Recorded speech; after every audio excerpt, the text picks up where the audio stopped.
Hello everyone, I am संदेश यादव। जैसा कि आप लोगों को टॉपिक पता है कि मैट्रिक्स की हम लोगों ने क्लास को बहुत अच्छे तरीके से डिस्कस कर लिया है और बिल्कुल जीरो से हीरो तक सारणी के आज हम लोग डिस्कस करेंगे क्वेश्चन। तभी कहते हैं हौसलों ने मंजिल से कहा, क्या कहा? हौसलों ने मंजिल से कहा तेरे बस की बात नहीं। मंजिल ने हौसलों की आंखों में आंखें डाल के बोला चल पगली तेरी इतनी औकात नहीं, तेरी इतनी औकात नहीं।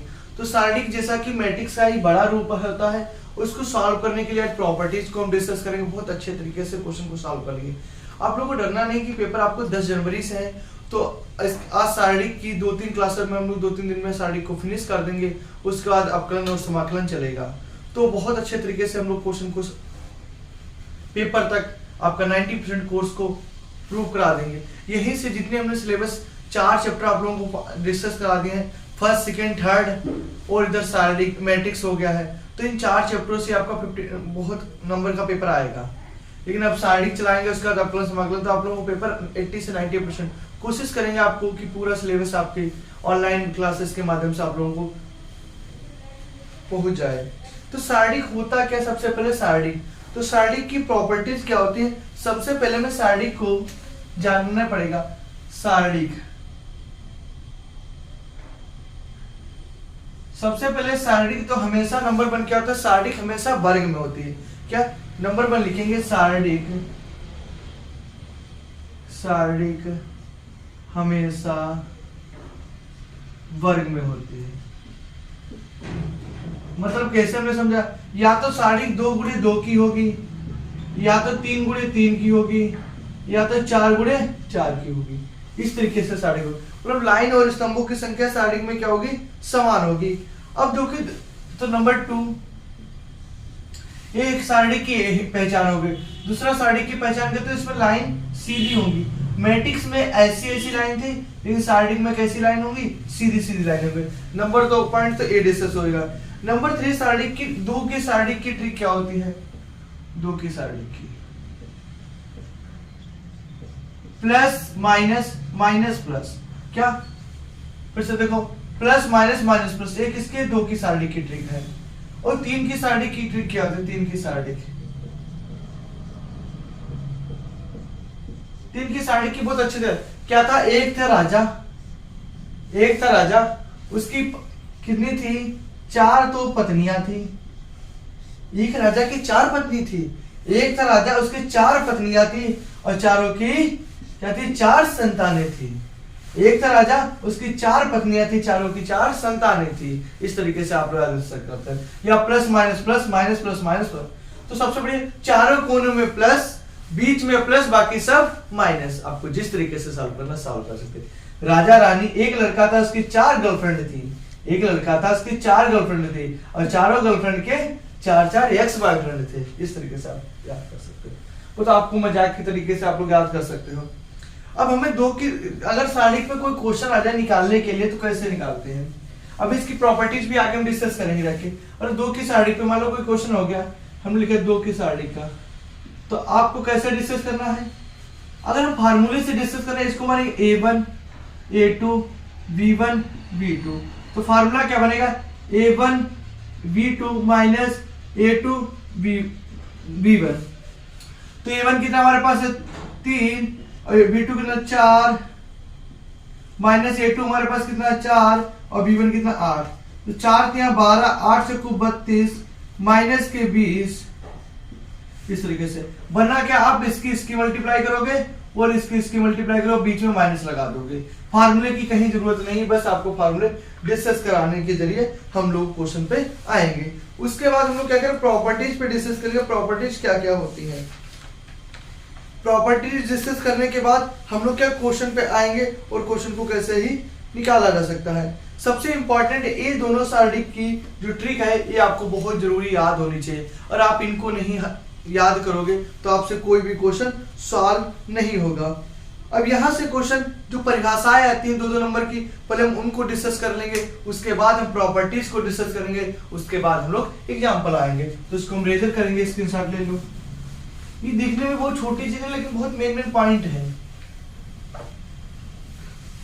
क्वेश्चन आता है कि माइनर किसे कहते हैं? माइनर को कहते हैं उपसारणिक। कहता कि माइनर की परिभाषा उदाहरण से समझाइए। तो एक सारणिक में किसी अवयव के, क्या एक सारणिक में किसी अवयव से एक लाइन और एक स्तंभ को छोड़ देने पर प्राप्त शेष सारणिक को क्या कहते हैं? उपसारणिक कहते हैं। देखो हम परिभाषा लिखेंगे किस प्रकार से, एक सारणिक के किसी अवयव को, एक सारणिक के किसी अवयव के एक लाइन तथा एक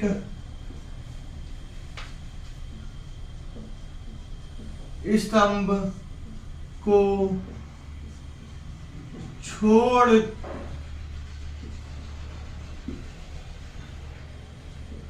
देने पर प्राप्त शेष सारणिक को उसका सारणिक को उपसारणिक कहते हैं। उपसारणिक कहते हैं। अब कहोगे सर ये आपने परिभाषा क्या लिखा है, कुछ समझ में नहीं आएगी। तो कुछ जरूरी भी नहीं है परिभाषा आपको समझनी है, आप एग्जाम्पल के जरिए से ही परिभाषा को प्रूव कर सकते हैं। जैसे कैसे, हमने कोई भी एक एग्जाम्पल लिया, कैसे एक्स वाई जेड 8 4 2 1 3 9। अब हमने क्या बताया, किसी सारणी के किसी अवयव के एक लाइन और एक स्तंभ को छोड़ देने पर प्राप्त शेष सारणिक को उस अवयव का उपसारणिक कहते हैं। एक लाइन को छोड़ दिया और एक स्तंभ को छोड़ दिया, तो प्राप्त शेष सारणिक हुई, उसका उपसारणिक कहते हैं। क्या कहते हैं? उपसारणिक कहते हैं। इस तरीके से आप लोग डिस्कस कर सकते हो। क्या बोला, किसी एक लाइन और एक स्तंभ को छोड़ देने पर प्राप्त शेष सारणिक को उसका उपसारणिक कहते हैं। बिल्कुल अच्छे तरीके से आप लोगों को समझ में आया होगा। Very good. ठीक, अब हम लोग चलेंगे कोफैक्टर की परिभाषा। कोफैक्टर की, तो कोफैक्टर को कहते हैं सह, इसमें बहुत सारे क्वेश्चन आते हैं। सहगुणनखंड,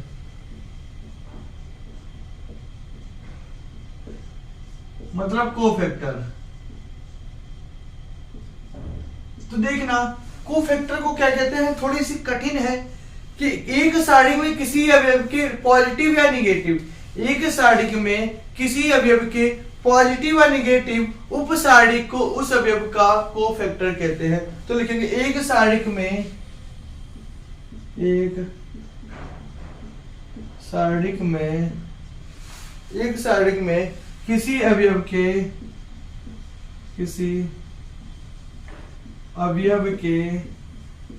चिन्ह के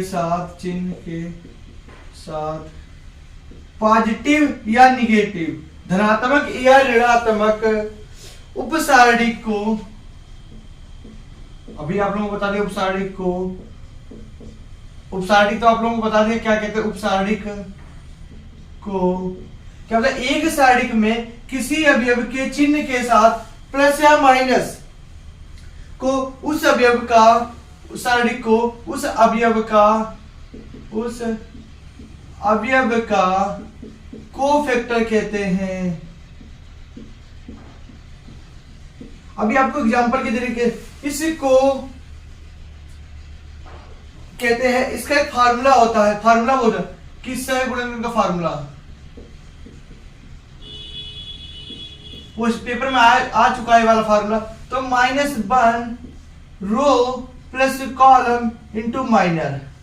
क्या माइनर का मतलब उपसारणिक।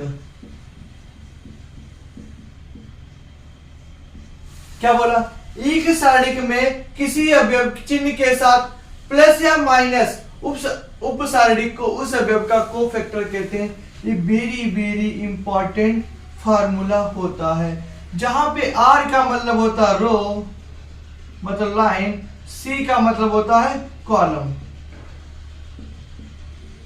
मतलब स्तंभ होता है। तो ये चीज हमें बहुत जरूरी पता होनी चाहिए। अब इस पे जब हम आगे क्वेश्चन डिस्कस करेंगे तो आपको बहुत जल्दी से समझ में आ जाएगा कि क्या होता उपसारणिक, क्या होता सारणिक। अभी तो हम लोग प्रॉपर्टीज पे डिस्कस कर रहे हैं और परिभाषाओं पे डिस्कस कर रहे हैं, उसके बाद हम लोग क्या आ जाएंगे एग्जाम्पल पे, तब आपको बहुत जल्दी तरीके से क्वेश्चन को बहुत अच्छे से समझ में आएंगे। Very good.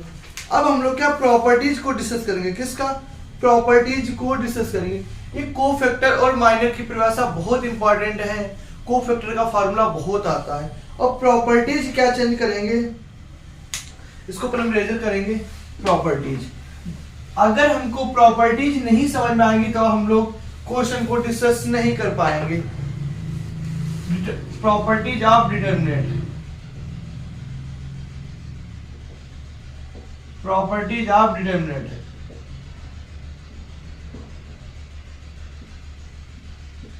मतलब सारणी के गुणधर्म, क्या, सारणी के गुणधर्म। नंबर 1 प्रॉपर्टी कि किसी भी सारणी की लाइन और स्तंभों को आपस में चेंज करने पर उस पर कोई भी फर्क नहीं पड़ेगा। क्या बोला हमने पहली प्रॉपर्टी, किसी भी सारणी की एक लाइन और एक स्तंभ को आपस में चेंज करने पर कोई भी फर्क नहीं पड़ेगा। तो लिखेंगे लाइन तथा स्तंभों को आपस में बदलने पर कोई प्रभाव नहीं होगा। जैसे एक्स वाई जेड हमने कोई भी एग्जांपल लिया कि 2 4 2 1 5 3 0 6 1 3, इसके लाइन और स्तंभों को आपस में कन्वर्ट कर देंगे, मतलब ट्रांसपोज कर देंगे। तो 2 4 2 1 5 3 0 1 3, जब इसका हम सॉल्यूशन करेंगे तो कोई भी फर्क नहीं पड़ेगा। अब कहोगे सर इन प्रॉपर्टीज का क्या काम है, क्यों हम याद करें? भाई प्रॉपर्टीज का यूज करके भी आंसर को प्रूव करेंगे। जब आगे हम आपको क्वेश्चन डिस्कस करेंगे तो अभी आप लोगों को प्रॉपर्टीज समझ में आएगी, प्रॉपर्टीज का हमने क्यों डिस्कस किया था। ज्यादा प्रॉपर्टीज को हम नहीं लिखाएंगे, बस मुजबानी आपको समझा देंगे प्रॉपर्टीज होती क्या है। जो इंपॉर्टेंट प्रॉपर्टीज है उनको हम बोर्ड पे एक्सप्लेन कर देंगे, और जो इंपॉर्टेंट प्रॉपर्टीज नहीं है तो उनको हम मुजबानी आपको। इससे दूसरी प्रॉपर्टीज है कि पहले और दूसरे को चेंज करने पर सेम होगा लेकिन माइनस में होगा। अब कहोगे क्या सर बोल दिया, क्या कुछ समझ में नहीं आया? आपको एग्जांपल के जरिए कि पहले और दूसरे को आपस में चेंज करने पर सारणी का मान क्या होगा, रखे सेम रहेगा लेकिन माइनस में होगा। जैसे एग्जांपल हमने लिया,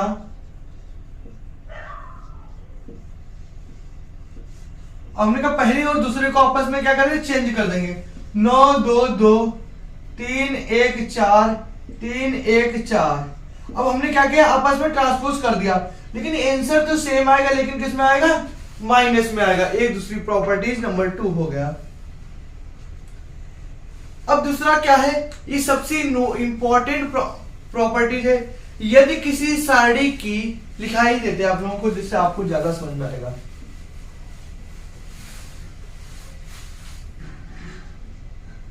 तीन प्रॉपर्टी, यदि किसी सारणी की किसी एक लाइन या एक स्तंभ के सभी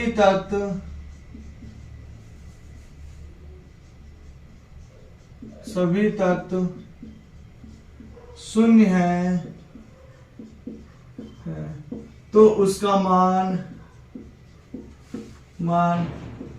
शून्य होगा। क्या होगा, शून्य होगा।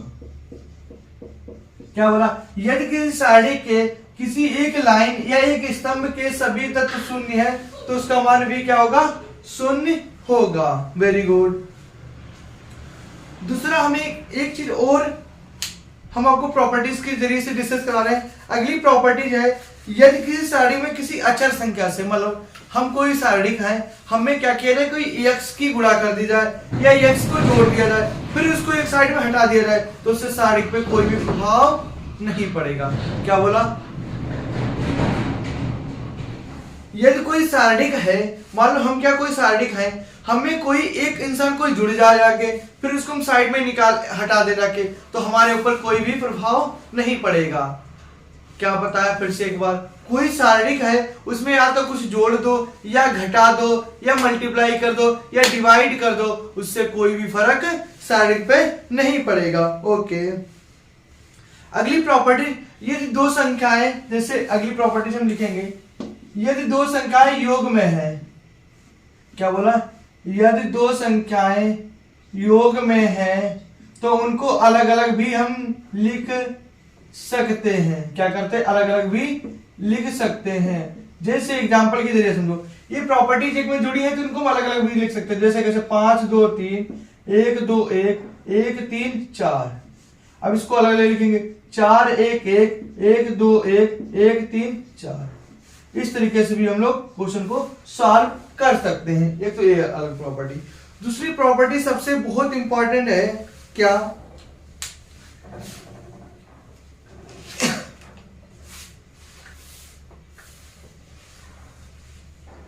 सबसे पहले मैं शारीरिक को सॉल्व करने के लिए, कोई भी अगर शारीरिक हमें दी है इसको सॉल्व करना है, तो अगर हमें प्रूव करना है या सॉल्व करना है तो सबसे पहले उसमें 1 1 बनाते हैं। एक लाइन या एक स्तंभ को क्या करते हैं, 1 1 बनाते हैं।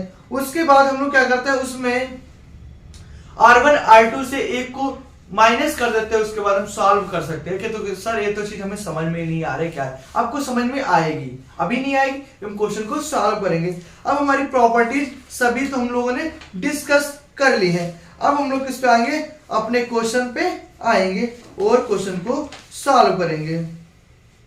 थोड़े छोटे क्वेश्चन पे हम डिस्कस कर लें, फिर हम एग्जांपल पे भी डिस्कस करेंगे जो पेपर में आते हैं। जैसे क्वेश्चन नंबर 1 हम लोगों ने लिख रखा है, जैसा कि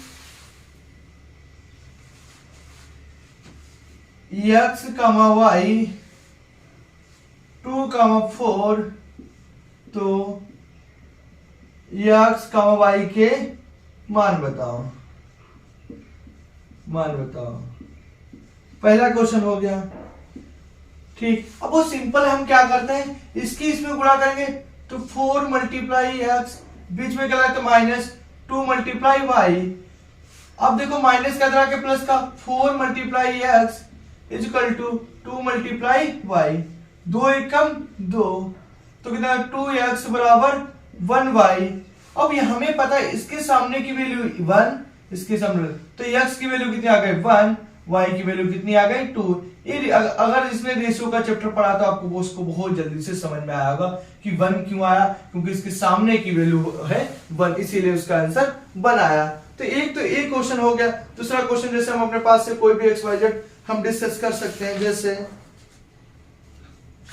अगर हम देख लेते हैं कि कौन सा क्वेश्चन आप लोगों के लिए हमें डिस्कस करना है। ओके, जैसे हमने कोई क्वेश्चन ले लिया कि x 5 इक्वल टू 5 बराबर 0, तो x का मान बताओ, x का मान बताओ।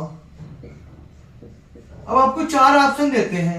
ऑप्शन पहला हो गया 5, नंबर 2 ऑप्शन हो गया -5, नंबर 3 ऑप्शन हो गया +-5, नंबर 4 हो गया 0।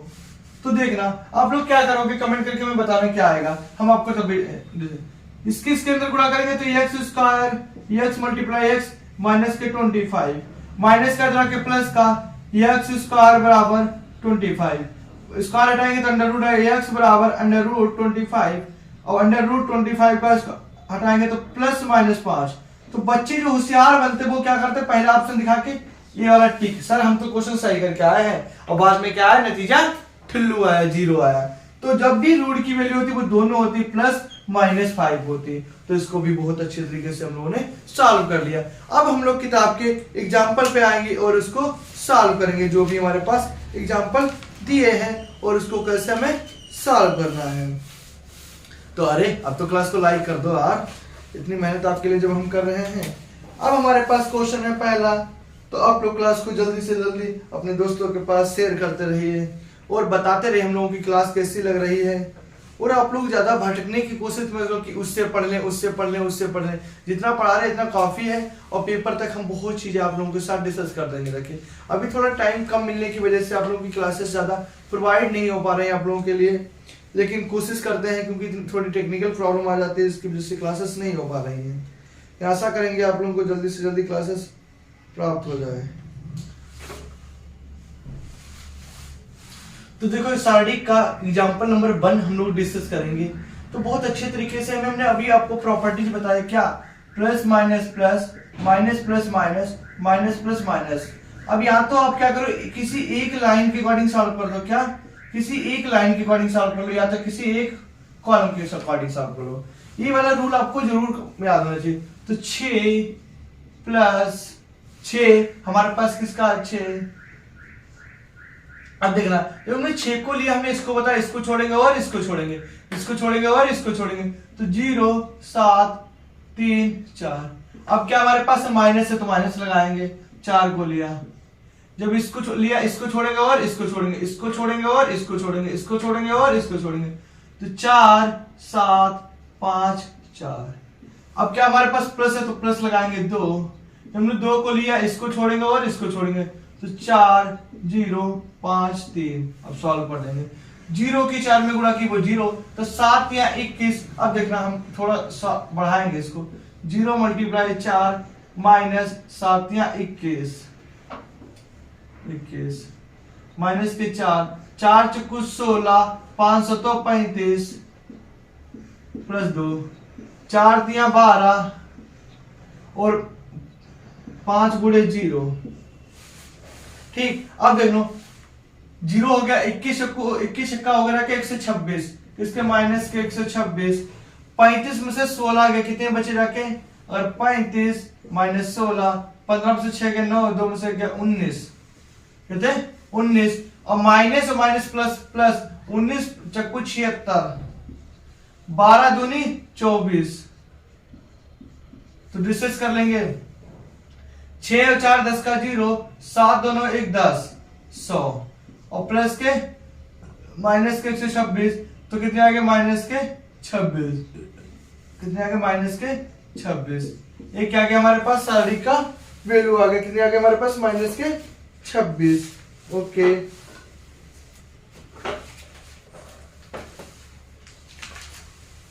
ठीक, अब हम लोग इसके बी पार्ट को डिस्कस करेंगे। तो बी का पार्ट क्या कह रहा है, sine 10 sine 80 minus cos 80 cos 10 और कॉस 80। तो वही क्रॉस मल्टीप्लाई कर दो, तो साइन 10 मल्टीप्लाई कॉस 80 माइनस, और माइनस ऊपर दिया, माइनस माइनस कितना हो जाएगा plus, cos 10 plus multiply sine 10 80। और ये फार्मूला है sine A cos B, cos A sine B, तो क्या आ गया साइन ए प्लस बी, तो साइन 10 प्लस 80, तो साइन इधर देखो साइन 90 बराबर 1। हमें ये फार्मूला होता, अगर हम इसको लिख देंगे sign A cos B plus cos A sine B, ये होता साइन ए प्लस बी बराबर फार्मूला। तो इसी फार्मूले के अकॉर्डिंग हम लोगों ने क्या किया, इस क्वेश्चन को सॉल्व कर लिया। तो पहले क्वेश्चन को बहुत अच्छी तरीके से हम लोगों ने सॉल्व कर लिया। ये क्वेश्चन में कुछ नहीं था, इस फार्मूले को पता, प्रॉपर्टीज को पता होगी। ये प्रॉपर्टीज को सर ट्रिग्नोमेट्री वैसे भी कठिन है, हाँ कठिन है, 1-2 क्वेश्चन आ जाते हैं, तब भी आप लोग ना भी प्रॉपर्टीज याद हो तो 10 80 और 10 कितना होगा 90, 10 और 80 90, तो साइन 90 का मान कितना होगा 1 इज द ग्रेट प्रूफ हो गया क्वेश्चन। ठीक, अब क्वेश्चन नंबर 2 डिस्कस करेंगे बहुत अच्छे तरीके से, आप लोग जल्दी से इसका स्क्रीनशॉट ले लो।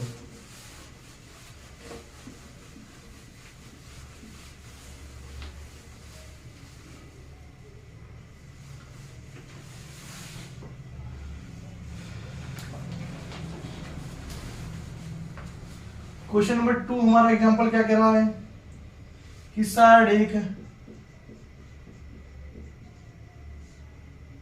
3 5 2 1 6 4 5 1 3 में 4 का उपसारणिक तथा सहगुणनखंड बताओ। मतलब क्या माइनर और कोफैक्टर आपको डिस्क्राइब करना, तो बहुत अच्छे तरीके 4 का बोला गया। तो 4 हमारे पास कहां पे है, हम पहले 4 का क्या निकालेंगे, उपसारणिक। 4 का उपसारणिक तो देखना कैसे निकालते। हमने 4 को लिया तो इसको छोड़ेंगे और इसको छोड़ेंगे, तो कितना 3 5 5 1 सॉल्व किया, 3 एकम 3 माइनस 5 25 सॉल्व किया इक्वल टू माइनस के 22। अब हम कोफैक्टर को सॉल्व करेंगे, इसको कोफैक्टर को 4 का कोफैक्टर, 4 का कोफैक्टर सॉल्व करेंगे तो देखना हमने अभी टिक बता रखी क्या, plus minus plus minus plus minus minus plus minus. ये तो एक चीज ये हो गई। दूसरा क्या हमें सॉल्व करना, या तो आप सम विषम वाला सॉल्व कर लो। अब देखो ये किसना है, दूसरी लाइन तीसरा कॉलम है, तो लिखेंगे -1 रो प्लस कॉलम, जो फार्मूला होता है हमारे पास, इधर एक्स वाई जेड एक्सप्लेन करेंगे, -1 रो प्लस कॉलम मल्टीप्लाई माइनर मतलब उपसारणिक। तो देखो -1 रो कितनी है, दूसरी है, कॉलम कितना है, तीसरा है, और ठीक तुमने 4 को लिया, इसको छोड़ेंगे और इसको छोड़ेंगे, तो 3 5 5 1। दूसरा भी तरीका अभी आप लोगों को, उसको भी हम डिस्क्राइब करेंगे क्या है तरीका। 3 और 2 5 कितना हो गया, -1 की पावर 5, 3 एकम 3 5 25 सॉल्व किया माइनस का 1 और 25 में से 3 के कितने माइनस के 22 सॉल्व किया equal to 1 multiply -22 equal to 22। अब देखो यहाँ पे एक चीज समझने वाली क्या चीज आई, अगर -1 की पावर 5 या 3 या 7 मतलब विषम आएगी, बहुत अच्छी चीज है। अगर -1 की पावर 5 3 7 अगर विषम आएगी तो इसका आंसर कितना आएगा, -1 होगा। फिर से अगर 1 की पावर कितनी 5 3 7 9 11 कुछ भी आएगी, एक्स वाई मतलब ऑड संख्या आएगी, कितनी आएगी, ऑड संख्या आएगी, तो आएगा हमारा माइनस का 1। ओके, अगर -1 की पावर 2 4 6 8 मतलब इवन संख्या मतलब सम संख्या आएगी, तो इसका आंसर कितना आएगा, 1। ओके, तो अब सम विषम वाला भी रूल जस्टिफाई कर सकते हो। दूसरा क्या जस्टिफाई कर सकते हो कि जो हमने साइडिक में लिखा प्लस माइनस प्लस, इस तरीके से भी हमारा आंसर बिल्कुल सही आएगा, फिर भी हमारा गलत नहीं होगा। क्यों नहीं गलत होगा, क्योंकि पहले पे देखो, पहली लाइन पहला कॉलम किसकी है, हमारा संख्या किसकी है, पहली लाइन पहला कॉलम 1 किससे 2 आ रहा, 2 पे क्या आता है सम प्लस आया। फिर देखो पहली लाइन दूसरा कॉलम कितनी है, विषम, विषम पे क्या था -3, अगर विषम संख्या तो -3 मतलब माइनस है, तो कितना माइनस। आप इसको भी फॉलो करके आंसर को सॉल्व कर सकते हो। XYZ आपको जो मेथड अच्छा लगे आप उसको डिस्क्राइब कर सकते हो। तो क्वेश्चन नंबर 2 को भी हम लोग बहुत अच्छे तरीके से डिस्क्राइब कर लिया है। अब एग्जांपल नंबर हम लोग 3 को डिस्कस करेंगे, तो इसीलिए क्लास को लाइक करते रहो, शेयर करते रहो और ठोक को लाइक, और दिखा दो कोई एग्रीकल्चर वाला भी चैनल है जो बच्चों के लिए इतनी मेहनत कर रहे हैं। ओके, अब हम लोग एग्जांपल नंबर 3 डिस्कस करेंगे, उसको भी बहुत अच्छे तरीके से सॉल्व कर लेंगे। दूसरी एक प्रॉपर्टी आपको और याद होनी चाहिए, अगर किसी भी लाइन की यदि किसी भी साइड की 2 लाइन या 2 स्तंभ समान है उसका मान 0 होता है। क्या बोला, यदि किसी साइड की या तो 2 लाइन समान है या तो 2 कॉलम समान है उसका मान 0 होगा। ओके, उसका मान क्या होगा, हमारा 0 होगा।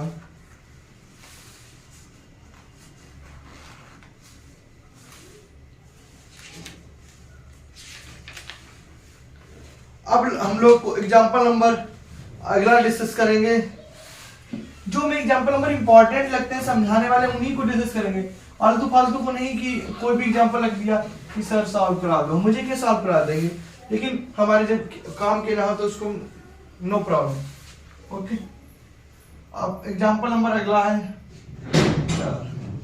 48, 88, 72, 3,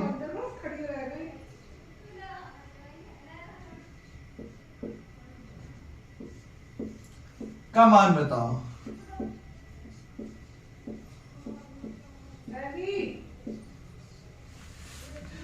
जब भी ऐसे क्वेश्चन कहेगा कि क्या मान बताओ, हमें क्या बताया, हमने प्रॉपर्टीज नंबर आपको बताई है कि अगर किसी भी साड़ी की दो लाइन समान हो या दो स्तंभ समान हो उसका मान 0 होता है। क्या बोला, फिर से देखो, या तो किसी साड़ी की दो लाइन समान होनी चाहिए या दो स्तंभ समान होना चाहिए, उसका मान 0 होगा।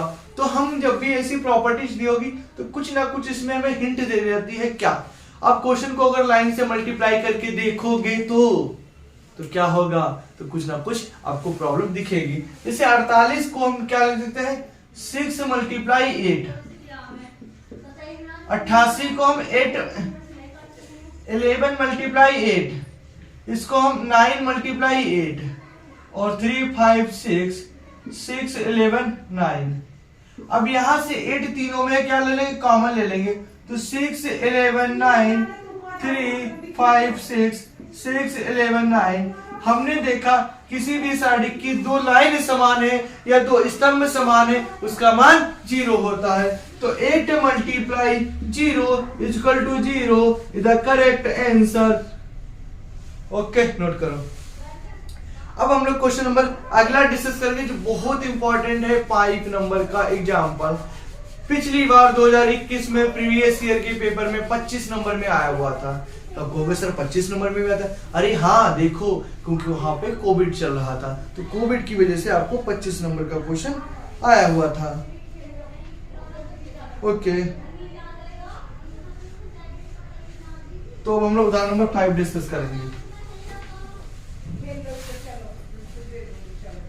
उदाहरण नंबर 5 क्या रखा हमारे पास, W square W 1 W square W 1 W square. ठीक, इसको हमें सिद्ध करना है। क्या करना है, सिद्ध करना है। हम एक तरीके से या इसको तो दो तरीके से सॉल्व कर सकते हैं, और प्लस हमने मैट्रिक्स में इस क्वेश्चन को ही करा रखा है। बुक वालों ने मैट्रिक्स और स्टैटिक में दोनों जगह इस क्वेश्चन को दिया हुआ है, तो हम दोनों जगह कराएंगे। ओके, हम क्या करेंगे, कॉलम को जोड़ लेंगे, C1 में जोड़ेंगे, C1 बराबर C1 plus C2 plus C3 जोड़ लेंगे। देखिए, तो W square plus W plus W1 1 plus W plus W square 1 plus W plus W square. इनको आगे भी पीछे लिखने में कोई प्रॉब्लम नहीं होगी है। अब कहोगे सर आपने तो इस क्वेश्चन को तो फास्ट करा दिया, मेरे तो कुछ समझ में नहीं आया। भाई, इस क्वेश्चन को हमने पहले करा चुके हैं, तो इसमें समझाने वाली क्या बात है। देखो, हमने क्या किया, कॉलम को इन तीनों को आपस में क्या कर लिया, इन तीनों को आपस में जोड़ लिया। अब तीनों चीजें सेम है तो क्या कर लेंगे हम, कॉमन, क्या बचा, 0 0 0। ठीक, W स्क्वायर 1 W स्क्वायर। दूसरा भी आप लोगों को हमने बता रखा, यदि किसी भी साड़ी की और दूसरा एक चीज आपको और याद रखना चाहिए, इसमें हिंट क्या है, 1 plus W plus W square equal to 0। 1 plus W square का मान कितना होता है, 0, तो इन सब की जगह पे हमने 0 लिख दिया। और हमने बता रखा यदि किसी भी साड़ी की 3 लाइन या 3 स्तंभ 0 है तो उसका मान 0 होगा। Is that true? मतलब 22 नंबर को क्वेश्चन में दे दिया था, जो कि आने वाला 22 नंबर की इसकी हैसियत नहीं है। ओके, अब हम लोग अगला एग्जांपल नंबर 6 को डिस्कस करेंगे, जो करा बिना विस्तार करके आप लोग सिद्ध करके दिखाओ। कोई नहीं करके दिखाएंगे जब आप कह रहे हो सर। ओके,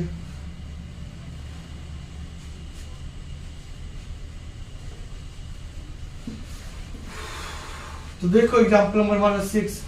एग्जांपल नंबर 6 क्या कह रहा है आपसे कि बिना विस्तार करके सिद्ध करो, बिना विस्तार किए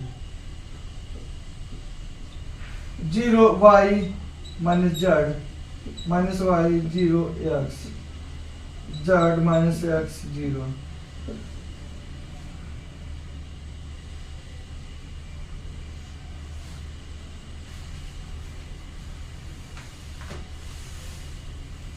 अब हम लोग क्या करेंगे, लाइन और स्तंभों को आपस में क्या करेंगे, चेंज कर देंगे। लाइन और स्तंभों को आपस में कन्वर्ट करने पर क्या लिखेंगे, लाइन तथा स्तंभों को आपस में बदलने पर, क्या करने पर, बदलने पर। तो देखो क्या गया, 0 माइनस वाई जेड, और क्या देगा फिर y 0 माइनस का x, फिर z x 0। तो हम लोगों ने क्या किया, लाइन और स्तंभों को आपस में चेंज कर दिया गया। जब चेंज किया गया तो हम लोग क्या करेंगे, जब भी मुख्य विकर्ण का मान, एक और चीज, जब भी किसी सारणी के मुख्य विकर्ण का मान, तीनों लाइन क्या है, मुख्य विकर्ण का मान 0 है, तो उसका सारणी का मान भी 0 होगा। क्या प्रॉपर्टी जो एक होती है कि या तो एक लाइन 0 होनी चाहिए, या एक स्तंभ 0 होना चाहिए, या मुख्य विकर्ण 0 है तो उसका मान भी 0 होता है। Okay, x y z changes हो गया। बस बाकी हमें इसमें ज्यादा चीजें डिस्क्राइब करने की जरूरत नहीं, क्यों हुआ, किस कारण से हो। ओके, वरना हम क्या करेंगे, इसको और ज्यादा डिस्क्राइब कर लेते हैं।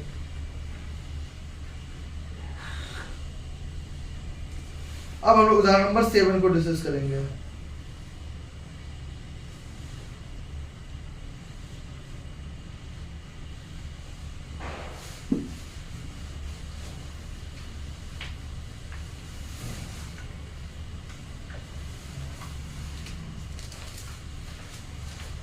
उदाहरण नंबर 7 क्या कह रहा हमारा, AD plus BC BD plus minus AC और AC माइनस BD और AD प्लस BC बराबर A square plus B square C square plus D square. कैसे करेंगे, बस वही रूल को हम जस्टिफाई करेंगे। तो क्या, इसके गुणा करेंगे तो AD प्लस BC और AD प्लस BC, बीच में माइनस है तो माइनस लगा देंगे, फिर क्या BD माइनस AC और AC माइनस BD। बस कुछ भी नहीं करेंगे अभी अपने पास से, इसके अंदर गुणा करेंगे तो A स्क्वायर और D स्क्वायर,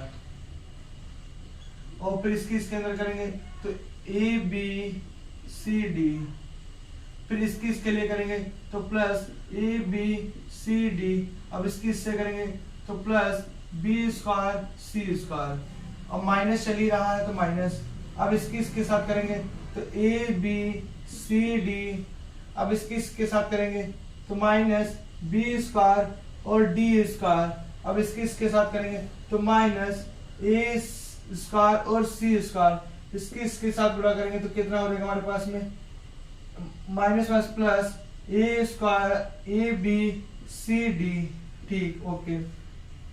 अब इनको हम जोड़ लेंगे तो क्या आएगा, A स्क्वायर और D square plus 2ABCD plus B square और C स्क्वायर। यहाँ पे क्या करेंगे हम लोग, इस माइनस के अंदर जाएगा, ये क्या करेगा, माइनस अंदर जाएगा, तो माइनस का ABCD minus minus plus B square और D square minus minus plus A square और C square minus plus minus 2ABCD। चलो A माइनस ABCD, अब देखना एक और एक कितना जगह 2 हो जाएंगे, तो A square D square plus 2ABCD plus B square C square, एक और एक 2, तो माइनस 2ABCD प्लस का B स्क्वायर और D स्क्वायर प्लस का A स्क्वायर और C स्क्वायर, माइनस और प्लस कैंसिल हो गए, तो हमारे पास क्या बचा, जो हमें चीज कॉमन लेनी, हमें क्या AB और CD को प्रूव करना है।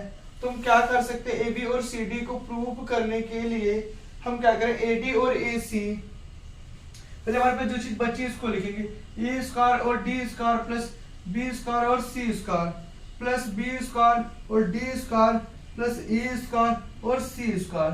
अब जो चीज हमारे पास शेष बची है, इनको क्या करें, इन दोनों में से कॉमन लेंगे, इनको एक साइड में लिखेंगे, A स्क्वायर और D square plus A square और C स्क्वायर।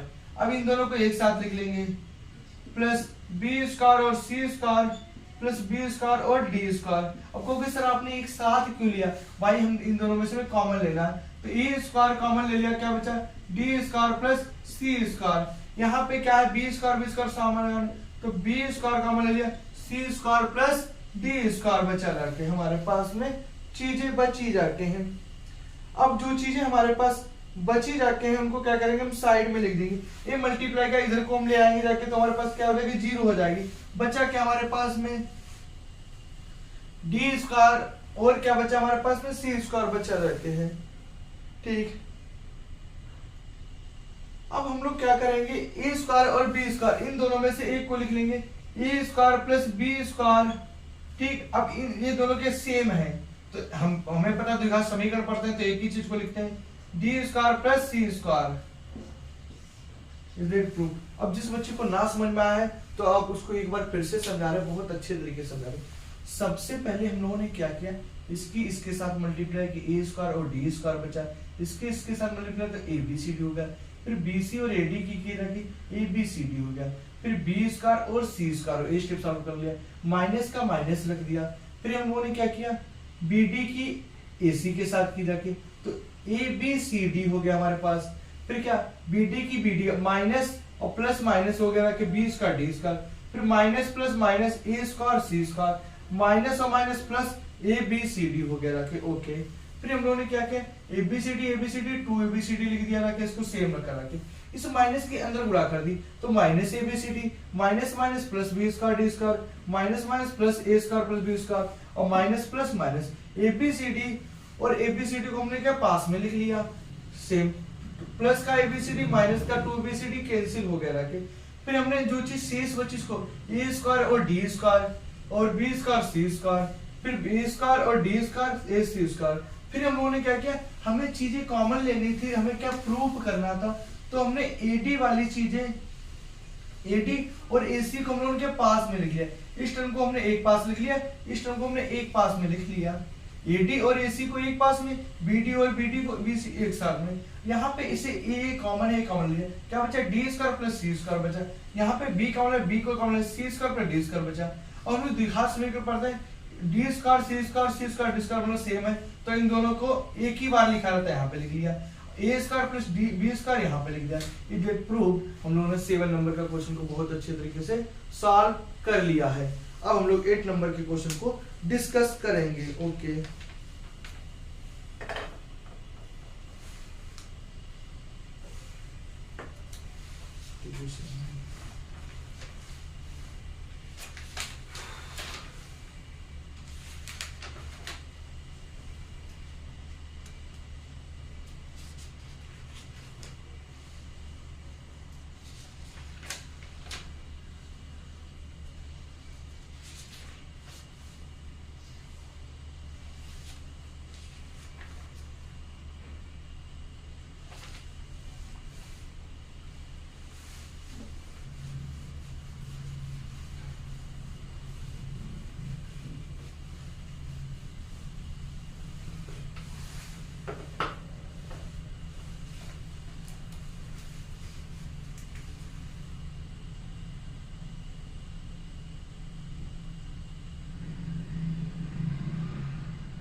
अब हम लोग क्वेश्चन नंबर 8 को डिस्कस करेंगे। यहाँ से अब हम लोगों का दिमाग खुलेगा। क्या खुलेगा? दिमाग खुलेगा। ये मैट्रिक्स नहीं है क्योंकि फार्मूले लगा के हम क्वेश्चन को डिस्कस करेंगे। यहाँ पे आपकी इमेजिनेशन, जितनी सोचने की क्षमता कितनी अच्छी है वो चीज हम लोग डिस्कस करेंगे। यहाँ से आप लोगों को पता होगा हमें कि LHS बराबर RHS को कैसे प्रूव कर सकते हैं। ओके, यहाँ पे हम देख सकते हैं हमें 4xyz करना है तो यहाँ से अगर हम एक चीज हिंट भी आपको हिंट बता रहे क्या हो सकती, अगर यहाँ पे प्लस होता तो हम क्या करते R2 माइनस R1 से घटाते, क्या करते घटाते। अब यहाँ पे माइनस है तो क्या करें R2 प्लस R1 करेंगे क्योंकि माइनस प्लस माइनस होता है तो हम यहाँ पे सक्रिया लिखेंगे। क्या सक्रिया? हम क्या लिख सकते हैं कि R2 माइनस R1, जो भी चीज करेंगे R2 में करेंगे, इसका मतलब है R2 प्लस R1 कर दिया। अब प्लस क्यों किया? क्योंकि हमारे पास टर्म माइनस का था।